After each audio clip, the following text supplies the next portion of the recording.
I did not expect you so soon.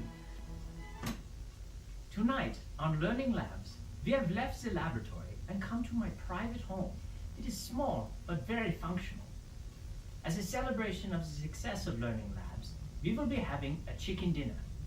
For success in this area, we are going to use the principles of heat transfer, specifically convection. Let's head over to the oven and see how we can get started.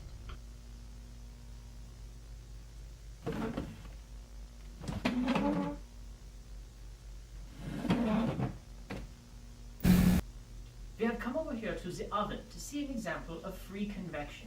Let's open it up and see exactly how it works. Now remember, safety is important when dealing with heat. I will put on these safety goggles, which will keep my eyeballs from being burned by the intense heat inside here. Let's open it. Oh, they're hot. Okay, here in the bottom of the oven, we have the heating coils. These provide the heat by electric means. This heats the air inside the chamber, which in turn will cook the food.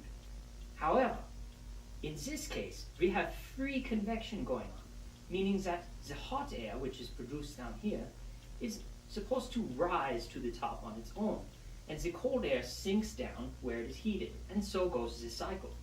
However, this creates small pockets of irregular temperature air and provides uneven and slow cooking. Now, all of this poorly heated air floating around inside there means that the chicken is cooked unevenly, and then Mrs. Nordenhimmelstein is very disappointed in my cooking abilities. Now, how does free convection actually work? Here we have an example. Have you ever watched a pot of water start to boil? The bubbles start at the bottom near the heat source, like this. If you've seen this, you, my friend, have seen free convection, which is the transfer of heat due to the difference in temperature. Just like the oven, the fluid at the bottom is heated and less dense, which makes it rise. Once it reaches the top here, it cools and becomes more dense, which makes it sink back down to repeat the process. Just be sure not to spill it on yourself. Achtung!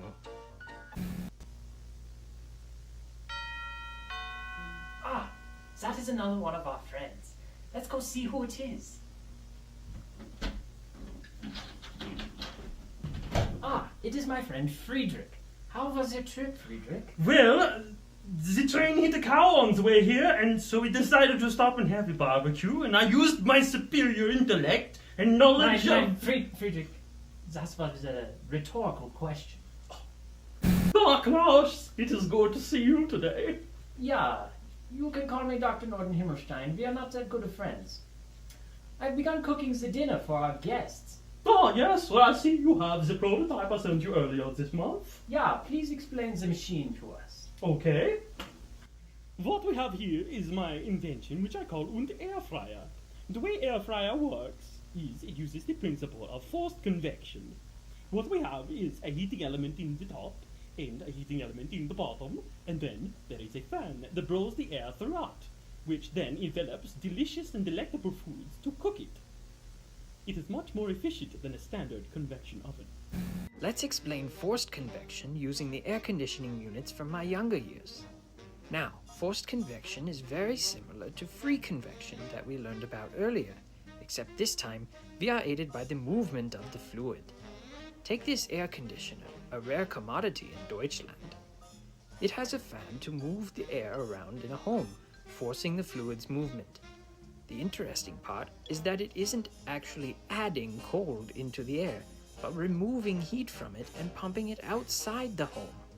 This is why it is much more effective than free convection, such as leaving your window open to cool down. Someone should really tell Mrs. Nordenhimmelstein about that. Truly remarkable. Let us run a small experiment for my friends here, so we can see which method is better. Oh, yeah. We have here 2 small chicken breasts that have been sitting in the refrigerator overnight. Each one has been verified to be at 36 degrees Fahrenheit, or 2.4 degrees Celsius. We will now place them in the respective cooking apparatuses, each at 350 degrees, for 10 minutes. One will be the free convection oven, oven, while the other will be the forced convection oven. Let's get them in there and see which one is better. Oh, yeah. Yeah. A few moments later. The chicken is done. Yes, it is. Oh, it smells wonderful. Let us measure the temperatures.